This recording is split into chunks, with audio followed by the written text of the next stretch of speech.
uri kunyumva nkubwira ngo nutagarura urukundo nk'urwa mbere, iminsi iraje ije kubikwemeza. Ntabwo Imana izita ku cyo uri cyo. Irambwiye ngo kandi umweyo wayo uracyakomeje gukubura. Haleluya! Imana ishimwe. Bamaso mama, bamaso papa, bamaso mubyeyi, bamaso mukobwa, bamaso musore, uyu mweyo utagukubura kandi wari uzi kuri mu mwanya. Imana iri kwibutsa abanyarwanda, iri kubabwira ngo nimugaruke, mwaretse urukundo nk'urwa mbere. Ndetse n'umuntu ubibabwiye mushaka kumutera ibuye, ariko ntago bizakunda nshuti yanjye. Haleluya! Ijambo riravuga ngo urufatiro rw'Imana ruracyahagaze kandi Rwanda irambwiye ngo igarutse kwibutsa abanyarwanda. Imana irambwiye ngo kandi umweyo wayo uracyakomeje gukubura. Haleluya! Imana ishimwe. Bamaso mama, bamaso papa, bamaso mubyeyi, bamaso mukobwa, bamaso musore, uyu mweyo utagukubura kandi wari uzi kuri mu mwanya. Imana ishimwe, Imana ihimbazwe. Imana igarutse kukwibutsa, Imana igarutse kukwibutsa. Navuze ngo mbese tugiye gutungurwa. Babandi b'imbere niko Uwiteka avuganye nanjye, twabonaga mu b'imbere bikabakabya amatabaza bakayabura. Tugiye gutungurwa, twababariraga mu b'imbere tubona badiyakona, tubona bahanu. Itabaza ryawe aho warisinziririje papa ntago mpazi. Itabaza ryawe wa mugore uri guca inyuma y'umugabo aho warisinziririje ntago mpazi. Itabaza ryawe wa mukobwa we aho warisinziririje aho mu basore birirwa bakanda amabere nk'amapapayi ntago mpazi. Ariko uru rukundo irambwiye ngo kandi nimwihane uburakari bwayo butarabageraho, ngo bwarabagezeho ntimwumva, ngo kandi rata yagiye ituma intumwa ariko ntimwabasha kumva, ariko ivuganye nanjye ngo igeze kuri tere. Haleluya! Kandi irambwiye ngo mvuge ngo umugeni rata aratashye. Bivuze ngo amafaranga ntago yatuma uzimira ngo bikunde, kuko Uwiteka agarutse gushaka inama. Haleluya, haleluya! Imana ishimwe. Yaba wari uzi ubwenge wakamenya icyo Uwiteka gushakaho. Yaba wari uzi ubwenge wakamenya icyo Uwiteka ashaka ku buzima bwawe. Nje kukubwira ngo Uwiteka ntashaka ubutunzi, nje kukubwira ngo Uwiteka ntashaka yewe ko wiyobagiza mu nzira zawe. Ibi amatwi wayavuniyemo ibiti, usigaye wumva iby'Imana bigusakuriza, kandi imbere wageraga mu rusengero ukuzura umunezero, ariko uyu munsi barakubwira iby'Imana ukavuga ko bigusakuriza. Ndakubaza ngo mbese warwaye ryari? Uwiteka niko ari kukubaza. Mbese niba iby'Imana bitakigufasha, ibyo muri Kadarake bizagufasha. Imana nitugirire neza, naho nugerayo sida irahari. Imana yambwiye ngo amakereda agiye kuba menshi, kandi ni ukuri.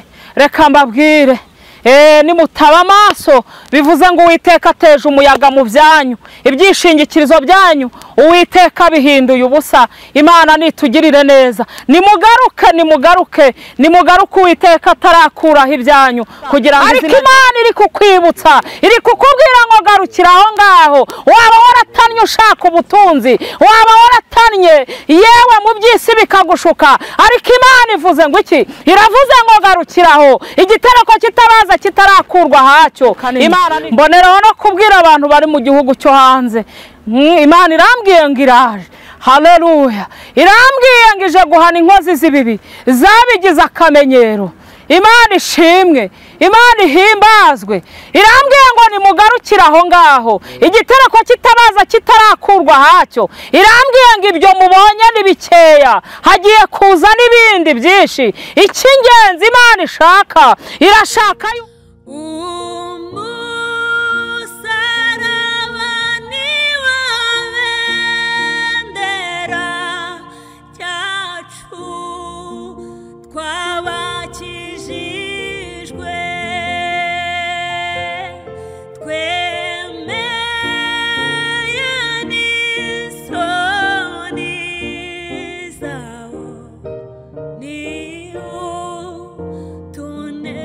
tuneshereza.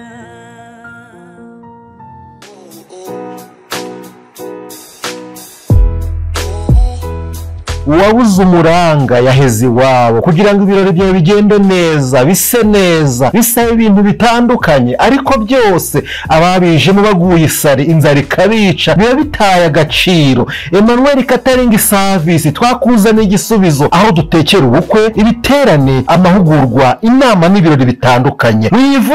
Wivunika tubigusangisha aho wakoreye ibirori hose. Ikindi kandi tubafitiye ibikoresho bikodeshwa, aribyo shopping dish, amasahane, amasafuriya, imbabura n'ibindi. Dukorera mu gihugu cy'u Rwanda hose, ibiciro biri hasi cyane. Duhamagare cyangwa twandikire kuri 078 34 942 cyangwa bakunze ijambo ry'Imana kandi bakunze umusaraba TV. Mwese turabasuje kandi tubahaye ikaze mu kiganiro cy'ivugabutumwa cyacu cy'uyu munsi. Reka tuvuge ngo amahoro y'Imana nabane namwe kandi umugisha w'Imana ubomo ndetse n'abanyu bose hafi na kure, aho muherereye mu cyo bitandukanye, amajyaruguru, amajyepfo, iburasirazuba n'iburengera bwaryo. Reka mwese twizere ko muri amahoro kandi Imana ibarindiye mu buntu bwayo. Ushobora kudukurikiye utameze neza, ariko nkubwire ngo humura, biracyashoboka, ntiwihebe, wongere ugirire Imana icyizere, ibindi byose izabikora. Aho dukurikira uhereye hose rero, Amerika, Aziya, Burayi, Afrika, mwese turabasuje kandi tubahaye ikaze mu kiganiro cyacu. Ndagushimiye kandi wowe wakoze subscribe, mbwira nutarayikora kugira ngo mubwire ko uyu ari umwanya mwiza kugira ngo ayikore. Nta kindi bimaze no kugira ngo ujye ubana natwe mu biganiro byose tunyuzaho. Imana igumugisha rero ko wayikoze. Ngize umugisha udasanzwe rimwe n'umubyeyi w'Imana, umubyeyi wacu, umubyeyi Imana yahamagaye kugira ngo akore umurimo wayo muri iki gihe kigoye, gihe cya nyuma. Imana ikumukoresha ibidasanzwe. Turagusuje mu izina rya Yesu. turabikirije mu izina rya Yesu. Navuze ngo Imana igukoresha ibintu bidasanzwe, mbona ubaye ukuntu, si byo siko bimeze? Pawulo yabivuze neza, aravuga ngo nshobozwa byose na Kristo umpa imbaraga. Umeze neza mubyeyi? Ndashima Imana. Yesu arakurenze. Kuko umwami Yesu ankunda ndamahoro. Yego. Imana ishimwe ko gucira inzira ukaba ubonetse, kandi Imana ishimwe yuko wumviye Imana, kuko batumwa bose ntabwo ariko batumika, kandi hari n'abantu ngo bajye bananira Imana. Nibyo koko bakananira Imana rwose, bati Imana ntaho nzajya. Aha kereka itakunize. Abanyarwanda baciye umugani ngo ntawe uhunga inkuba ari munsi y'ijuru. Nta n'uwayihunga ari munsi yayo. Iyo ikinze se ko ntawe ukinga, yakingura ntihagire ukingura. Yego. Ubwo urumva wayihungira hehe koko? N'uwashaka kuyihunga ubwo yaba yibeshya. Ngo sinzi wavuze ngo ndagiye iburyo nkagusanga, ngo nagiye ibumoso nkagusanga, ngo nagiye imbere nkagusangayo, ngo ahantu hose urahari. Ngaye nguko. Yego. Ubugingo bumeze bute muri ino minsi? Sha ni buzima. Ntabwo uzi kuba ubunyangamugayo nk'uko yewe yavuze. Oya, Yesu azabimfashemo. Yego. Mama Vanessa niwe tugiye kugana muri kano kanya, kandi dushimye Imana ko ishimye yuko ibiryo bitunga ubugingo, cyangwa se ifunguro ritunga ubugingo ryacu by'uyu munsi igiye kurinyuza muri wowe. Reka tuvuge ngo wakoze kumvira Imana. Reka ngo usubire noneho usenge Imana, dukomeze tuganira. Mana nziza, Mana yacu, Mana rubasha, Mana yo kwizerwa no kwiringirwa, turagushimye Yesu, turaguhimbaje. Tugushimiye kuri ibuye rizima ryanzwe n'abubatsi, rirangije rikomeza imfuruka, ariko ku Mana riratoranywa, riba ibuye ry'igiciro kinini cyane. Uhimbazwe kuko ari wowe waturinze uhereye mu gitondo ukageza iyi saha.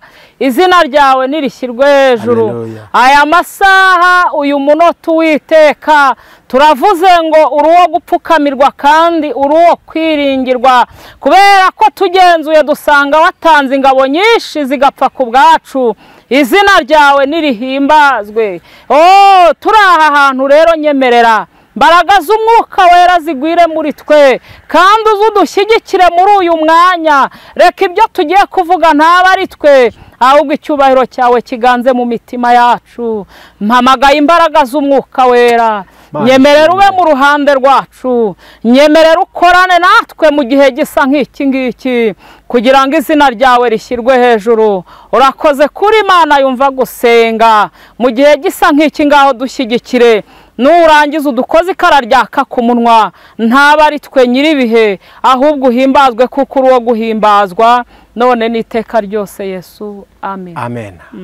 Imana igumugisha cyane ku isengesho ryiza udusengeye. Twatangiye tuvuga ngo uri umwe mu bantu Imana ihamagaye kandi cyangwa se iri gukoresha muri iki gihe twita ko ari icyanyuma. Ese iyo urebye iki gihe gukorera Imana ukabihuza na mbere mu gihe cyashize, ndabizi ko nabwo ari umukristo wakoraga Imana, ubona biroroshye biragoye bimeze biti iki gukorera Imana muri iki gihe? Biragoye kubera ko hari uwo ushobora kubwira ngo Imana yambwiye akaba yagutera ibuye, ariko nanone ntago tuzareka kubivuga kuko idukoresha n'ifite imbaraga. Bivuze ngo rero uko bigoye nuko uyu munsi wa none ushobora guhanurira umuntu, abantu barashaka ibitangaza nepo, kandi noneho ninguhanurira yuko ugomba kuva mu byaha, bivuze ngo ntago tuzahuza. Kuko uyu munsi wa none uyu muntu ndi guhanurira hari igihe yahuye n'abamubwira ko Imana imujyanye hanze, hari igihe yahuye n'abantu bamubwira ko Imana imuhaye imodoka, ariko urumva nimubwira ngo va mu byaha Imana ibasha kukugirira neza, urumva bitandukanye na wa undi wahise amubwira ko imuhaye imodoka ariko atamubwirije ibyo kwihana. Kandi buriya reka nkubwire, kwihana niho bigize gute, niho izingiro rya byose riri. Uyu munsi wa none niho hagize gute, niho hari izingiro ryo kubona bya bindi byose yabwiwe. Uyu muhanuzi wamuhanuriye ko agiye muri Amerika cyangwa abonye imodoka, ntago mupinze nta nubwo ngize nte, ariko nanone ntago yigeze amubwira aho izingiro rya byose riri. Bivuze ngo rero nimubwira kwihana ntago azabura kuntera ibuye. Urumva rero muri iki gihe bigize gute, biragoye. Gusa Kristo aduha imbaraga. Yego. Ari ikintu umuntu yibazaho cyane utuma mbona gisa nk'icishe nivuga butumwa, uraje ubwiye abantu ngo mwihane, nimutihana biragenda bica. Abo ngabo hanuriye diregiti akahita haza ndakavuga ati akira viza, akira ibitangaza kata mu minota umwe. Mba nibaza iyi Mana, hari Imana ivuga ibitangaza kandi Imana ivuga kwihana. Uvuga ati se runaka mpanuriye yuko Imana igiye kungirira neza, uriya akabaje avuga ngo Imana iranyishe. Haba Imana ebyiri? Oya, Imana ntago ari dusana. Kubera iki ubwo buhanuzi buvuye hehe? Ni mu kumana bwose? Ntago nabidiskitaho ngo mvuge ngo wenda ntago buvuye mu ijuru, ahubwo abantu bahawe impano zitandukanye, kandi izi impano zitandukanye zose zifatanyiriza hamwe kutuzanira ibyiza. Bivuze ngo rero uyu muntu babwiye yuko yakira viza kandi ko kagahita agenda, uwamubwiye kwihana ntabashe kubikora kandi akabona birakunze, nje kukubwira ngo nubwo uyu munsi wa none byakunze, ariko nanone ntago bikuyeho kuzihana. Nshuti yanjye, ntago bikuyeho kuzihana, kuko iyi Mana isezerano ibasha kuri guha pe, ikemera no kuri guhera mu byaha kugira ngo wenda uzahindukire. Ariko iyo udahindukiye nabwo kugira ngo ubugingo bwawe bube buzima, bivuze ngo bya bindi urabipfa. Nibutse n'abantu yuko rero uyu munsi wa none ibintu birashira ariko ubugingo ntago buzashira. Imana nitugirire neza. Nibutse ko abantu uyu munsi wa none Kristo ashobora kuguha ibyisi ariko bikarangirana nuko wapfuye.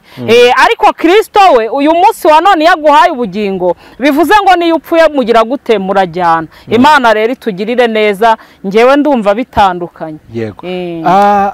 Hari abantu muri no minsi nimba ndabyita ngo ibintu by'umurimo w'Imana basa nk'abagize business. Uraje hari akaje twiye mu kanya ngo gukorera Imana muri iyi minsi ntago byoroshye. Urahana umuntu ko agiye kurimbuka natava mu byaha agutera amabuye, ariko hari undi uri inyuma yawe ahita avuga ati uzi yuko abantu badashaka kwihana, reka ngewe nze noneho mbabwire ko Imana bagiriye neza, katari Imana imbwe kugira ngo akore ibyo abantu bakunze. Gukorera Imana muri icyo kintu kimeze gutyo biraboroheye. Harimo abantu baza badatumwe nayo bakavuga ko ari batumye, bakaza bakayibeshyera, uvuze ibyayo bitewe nuko uzanye ibintu bikakaye bakagutera amabuye. Ese uyu murimo w'Imana ukwana n'abo bantu muri zo kondisiyo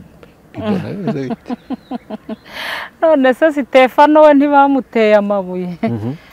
ntago tuzabura gukora umurimo w'Imana kandi icyo Imana izatubwira nicyo tuzavuga. Uwumva yumve cyangwa uhakana agire gute arorere. Ntago muzacika intege. Ntago tuzacika intege. Uwumva azumva n'utazumva azagire gute azarorere. Kuko ijuru ntago rizabura baryo nshuti yanjye. Bivuze ngo rero nubwo bigoye ariko tuzawukora kandi Imana izadushoboza. Yego. Reka mvuge ngo Imana izabashyigikire, ntago byoroshye ariko turi mu gihe cy'umugoroba, ni igihe kigoranye. Mu kanya twaza tugana n'abantu mvuga ni igihe ikintu bita urukundo kibuze mu bantu, aho ureba ugasanga bihereye no muri ba bantu bitwa ko basenga, bitwa ko ari abakozi b'Imana. Ariko twasoma biba twavuga ati twona Pawulo hano yavuze ngo mu minsi y'imperuka hazaba ibihe birushye, abantu benshi, urukundo rwa benshi ruzakonje. Ndi kwibaza, umfashe urukundo rwa benshi, ese abo benshi harimo n'ab'inzu y'Imana? Cyane barimo abazemera kwihana bakongera gusubira mu muhamagaro. Mpamvu ngo baze gutyo, iyo umubaje ati si ku minsi y'imperuka tubwira se twihangane n'icyo gihe tugezemo tugomba ko cyihanganiramo. Oya, iminsi iraje ibibemeze. Iminsi iraje ibibemeze. Kubera ko uyu munsi wa none ngewe nepo naryamye nijoro. Yego. Imana irambwira ngo umva, abantu bagiye kugira kurwara imitwe. Iyo mitwe ntago izabitewe n'iminanirwa bafite, ahubwo abantu benshi binjiye muri keredi. Bamajije kwinjira muri keredi, hanyuma ibyo bashoyemo amafaranga bakuye muri keredi, ayo mafaranga arangije abageze mu ntoki ariko ntago yigeze agira gute akora ibyo bashakaga kuyakoresha. Uyu munsi wa none rero abantu bagiye kwinjira mu ishuri rigoye. Nibamara kwinjira mu ishuri rigoye, ya mafaranga bafashe muri keredi ndabwirwa ngo ndetse benshi bamajije kujya baryama bagaramye imitwe bayishyize hejuru, bari kwibaza ngo mbese aya mafaranga tuzayishyura gute. Mboneraho no kwibutsa abantu bo hanze, Imana yambwiye ngo mbabwire ngo ni ibi babonye, ariko bagiye no kongera kubona ibindi nibatihana. Imana itugirire neza, Imana itwiteho. Bivuze ngo rero Uwiteka arashaka kongera kugarura urukundo nk'urwa mbere. Bitize iminsi irabitondesha nibanga kubikora. Imana ishimwe kandi Imana ihimbazwe. Imana rero irashaka ko abantu bagarura urukundo nk'urwa mbere. Kandi nukuri reka mbabwire, abantu bafashe keredi benshi bamajije kuzifata uyu munsi wa none, Imana yambwiye ngo biri kubayobera, ndetse bagiye kujya baryama bamere nk'abasazi. Ariko nta kindi kizakuraho ibyo bintu kereka nibongera kugira gute. Aya mafaranga barayafashe bakoresha ibitagira umumaro. Abagabo barirara, bamajije kwirara bajya mu busambanyi kandi atari bwo Uwiteka yari yabatumye, ndetse uyu munsi wa none bashyira abagore babo mu kaga. Ariko Uwiteka yambwiye ngo nta kindi kizakuraho ibyo ngibyo, nukongera kugarukira Imana. Imana itugirire neza, Imana itwiteho. Ndabwira wowe uri kunyumva, nkubwira ngo nutagarura urukundo nk'urwa mbere, iminsi iraje, iminsi iraje ije kubikwemeza. Ntago Imana izita ku cyuri cyo. Imana itugirire neza. Iyo bivuze ngo waretse urukundo nk'urwa mbere, urashaka kugenda wiyoboye, kandi kera wayobogwaga n'umwuka w'Imana. Bivuze ngo rero ntago Imana izihanganira yuko tugenda nk'uko ushaka. Mbese Uwiteka ari kukubaza ngo mbese urukundo wari ufite mbere warushyize mbese itabaza ryawe uko ryakaga niko rikimeze. Imana itugirire neza, Imana itwiteho.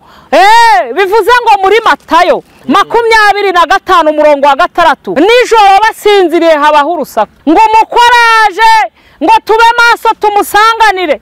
Itabaza ryawe aho warisinziririje papa ntago mpazi. Itabaza ryawe wa mugore uri guca inyuma y'umugabo aho warisinziririje ntago mpazi. itabaza ryawe wa mukobwa we, aho warisinziririje aho mu basore birirwa bakanda amabere nk'amapapayi ntago mpazi, ariko uru rukundo Uwiteka yaguhamagariye ntago azihanganira kurureka nubwo uri kurwirengagiza, kuko Imana yaturemeye imirimo myiza. Imana nitugirire neza, Imana nitwiteho, kandi Imana niturengere. Imana ishimwe, Imana ihimbazwe. Imana iri kwibutsa abanyarwanda, iri kubabwira ngo nimugaruke, mwaretse urukundo nk'urwa mbere, ndetse n'umuntu ubibabwiye mushaka kumutera ibuye, ariko ntago bizakunda nshuti yanjye. Haleluya! Ijambo riravuga ngo urufatiro rw'Imana ruracyahagaze, kandi rwanditsweho ngo Uwiteka azabe. Imana ishimwe, Imana ihimbazwe. Imana igarutse kuri tere kukwibutsa urukundo nk'urwa mbere. Imana itugirire neza, Imana itwiteho, Imana iturengere. Mboneraho kubwira abantu yewe bitwa ngo barakijijwe, Imana ishimwe. Imana iri kukureba kuri tere, yamara kukureba igasanga uko yaguhamagaye si kukiri. Imana ishimwe. Imana irashaka kongera ukagaruka. Haleluya! Birashoboka ko abantu mwicarana cyangwa se abantu muri kumwe muri korari, abantu mugendana batabashije kumenya ko wagiye, ariko Uwiteka yarabimenye, ari kukubwira ngo garuka kandi ugarure urukundo nk'urwa mbere. Imana itugirire neza, kandi ibyo nutabikora ije gukuraho ibyishingikirizo byawe byose. Bivuze ngo amafaranga ntago yatuma uzimira ngo bikunde, kuko Uwiteka agarutse gushaka inama. Haleluya, haleluya. Imana ishimwe. Yaba waruzi ubwenge wakamenya icyo Uwiteka gushakaho, yaba waruzi ubwenge wakamenya icyo Uwiteka ashaka ku buzima bwawe. Nje kukubwira ngo Uwiteka ntashaka ubutunzi, nje kukubwira ngo Uwiteka ntashaka yewe ko wiyobagiza mu nzira zawe, ahubwo arashaka uwo mutima wawe. Haleluya. Kandi numwemerera muragendana, kandi numwemerera arakorana nawe iby'ubutwari. Imana nitugirire neza, Imana nitwiteho. Imana irambwiye ngo igarutse kwibutsa abanyarwanda, Imana irambwiye ngo kandi umweyo wayo uracyakomeje gukubura. Haleluya! Imana ishimwe. Bamaso mama, bamaso papa, bamaso mubyeyi, bamaso mukobwa, bamaso musore, uyu mweyo utagukubura kandi waruzi kuri mu mwanya. Imana ishimwe, Imana ihimbazwe. Imana igarutse kukwibutsa, Imana igarutse kukwibutsa. Navuze ngo mbese itabaza ryawe ni rizima, ngo nuko habaho urusaku aho wasinziririye ntago mpazi, ariko Uwiteka arahareba, ariko aje kukwibutsa. Arambwiye ngo wavuniyemo ibiti amatwi wayavuniyemo ibiti, usigaye wumva iby'Imana bigusakuriza, kandi mbere wageraga mu rusengero ukuzura umunezero, ariko uyu munsi barakubwira iby'Imana ukavuga ko bigusakuriza. Ndakubaza ngo mbese warwaye ryari? Uwiteka niko ari kukubaza. Mbese niba iby'Imana bitakigufasha, ibyo muri Kadarake bizagufasha. Imana nitugirire neza, naho nugerayo sida irahari, ariko nagutangarizaga. Haleluya! Ngo garukira aho ngaho. Haya nizo igitereko kitabaza kitarakurwa hacyo. Imana ishimwe, Imana ihimbazwe, kandi Imana ishyirwe hejuru. Nje kukubwira ngo Imana ni umukozi w'umuhanga, nuyigarukirira kugirira ibambe n'imbabazi. Irambwiye ngo kandi bimwabonye yewe byari utusigisigi, byari utuntu tw'amanege tumba. Bamaso mu nta muyoboye, bamaso urebe ko igitereko kitabaza yewe kikiri ahacyo, ariko nubona kitakiri ahacyo ugishyira ahacyo, kuko n'ikimana ishaka. Imana ishimwe, Imana ihimbazwe. Ngewe Mamemerine ntago namenya aho wasinziriye, nimba ari mu busambanyi ntago mbisi, nimba ari mu burozi ntago mbisi, ntago ari mu bujura, nimba ari mu bujura nabyo ntago mbizi, ariko Data wa twese yarahabonye, ariko arashaka kugira ngo agarure icyari cyarazimiye. Imana itugirire neza. Imana itwiteho. Urushako washatse rwakura itabaza ryawe ku buzima bwawe, ndetse umugabo washatse yashaka gukura itabaza ryawe yewe ku buzima bwawe, ariko ibyo ntibikubuze kongera gucana. Imana ishimwe. Irinde guhunikira. Wajya gusenga mu gicuku cya nijoro ntabwo ugisenga uko bikwiriye. Imana irashaka kukanguka kandi ukagarura urukundo nk'urwa mbere. Imana nitugirire neza kandi Imana itwiteho. Imana yambwiye ngo amakereda agiye kuba menshi, kandi ni ukuri. Reka mbabwire, nimutaba amaso bivuze ngo Uwiteka ateje umuyaga mu byanyu, ibyishingikirizo byanyu Uwiteka bihinduye ubusa. Imana nitugirire neza. Nimugaruke Uwiteka atarakuraho ibyanyu, kugira ngo izina ry'Imana rihabwe icyubahiro. Reka dusome amagambo y'Imana aboneka muri Yesaya 35 umurongo n'uwa mbere, umurongo n'uwa 8. Haravuze ngo kandi hazabaho inzira nyabagendwa, iyo nzira izitwa iyo kwera n'iyo gukiranuka, ngo abanduye imitima ntibazayicamo, ngo ahubwo izaba iy'abandi, abagenzi n'ababa ari abaswa ntibazayiyoba. Nta ntare izahaba, inyamaswa yose y'inkazi ntizayigeramo, ntizaba inyamaswa yose y'inkazi ntabwo izayigeramo, ngo kandi ntizaba yibonekamo, nta nubwo izayibonekamo, ngo ahubwo izaba iy'abacunguwe nibo bazayinyuramo. Abacunguwe n'Uwiteka, niko Imana ivuze. Imana ishimwe kandi Imana ihimbazwe. Ngo kandi iyo nzira izaba iyo kwera, haleluya, ngo niyo gukiranuka, ngo umugenzi naho yaba ari umuswa, ngo iyo nzira ntazayiyoba. Genzura niba iyo nzira ukiyirimo, genzura niba iyo nzira utarayiyobye, ariko niba warayiyobye wongera ugarura urukundo nk'urwa mbere, kubera ko Uwiteka nicyo agushakaho. Imana itugirire neza, Imana itwiteho. Nshuti yanjye nje kukubwira ngo Imana iradukunda, kandi Imana rata irashaka kugira ngo wongere wezwe ku gato no ku kanini. Iri kukubaza ngo mbese wasinziriye hehe? Imana ishimwe. Mwibutse ko aba bakobwa 5 b'abapfapfa ngo barika bakabye, ngo basanga nta tabaza bagifite. Imana ihimbazwe. Tugiye gutungurwa.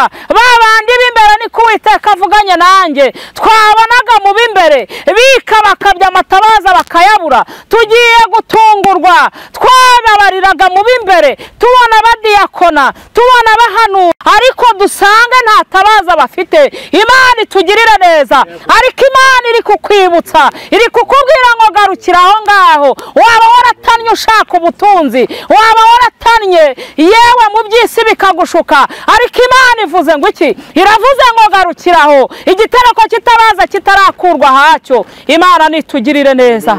Ngo kandi iyo nzira izaba iyo kwera, haya nizo, ngo ndetse niyo gukiranuka. Imana ishimwe. Ngo kandi rata ngiyo nzira abanduye imitima yabo ntago bazigera bayicamo, ngo ahubwo izitwa iy'abacunguwe, ngo n'amaraso y'igiciro. Ese waracunguwe mama? Ese waracunguwe papa? Ibyo uvuga bikurimo neza. Imana nitugirire neza. Ntago ubwami ari ubw'amagambo, ubwami bw'Imana buratwaranirwa, kandi intwarane zibugishamo imbaraga.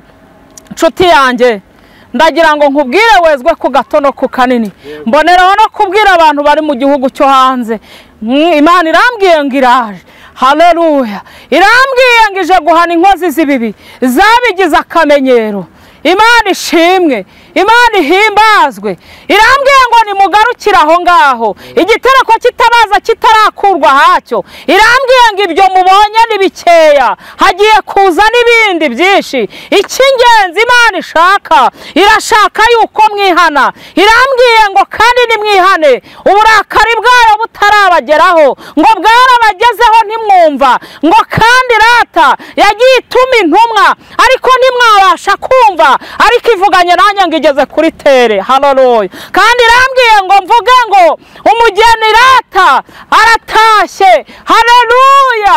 Imana ishimwe. Mbese niwaba uri mu bageni, Imana ishimwe.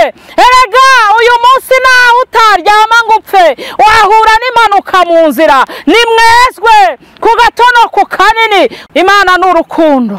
Reba aho wasinziririye, yaba ari mu mafaranga, yaba ari mu kazi, abantu bajya basinzira bakirara. Reba aho wasinziriye, haba mu busambanyi ndetse no mu bujura.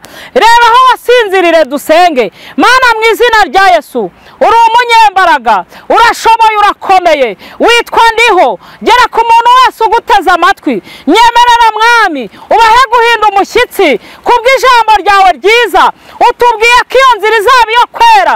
Reka abantu bahinduke rwose, kandi bahinduke bafite umutima mushya. Urakoze kugeza kuri tere, kandi buri muntu wese uje kumugeraho akabona kugira neza kwawe. Ngaho ntunyemerere rero, uyu mwere wawe umbwiye ko ukomeje gukubura. Ngaho ntunyemerere rero, buri wese ahinduka acyumvira ijambo, kandi ahindurwe n'umuburo wawe. Ubwo uje guhemba no guhana, inkoni yawe ukaba umbwiye ko igeze ku irembo. Unyemerere Uwiteka, uwumvira ijambo ahinduke rwose, kandi ahinduka afite umutima mushya, kugira ngo izina ryawe rihabwe icyubahiro. Uvuganye nanjye ko impfu zibaye nyinshi, ariko nyemerera buri muntu wese yihane, kandi Uwiteka buri wese uko yahamagawe mugwe ruhande, wongere umushobozi, umwambike imbaraga mu gihe gisa nk'iki ngiki, kuko uri Imana yumva gusenga. Urakoze kuri Uwiteka, none n'iteka ryose Yesu, amen. Wagukeneye kubona kuri nimero 07 374 8 3 429.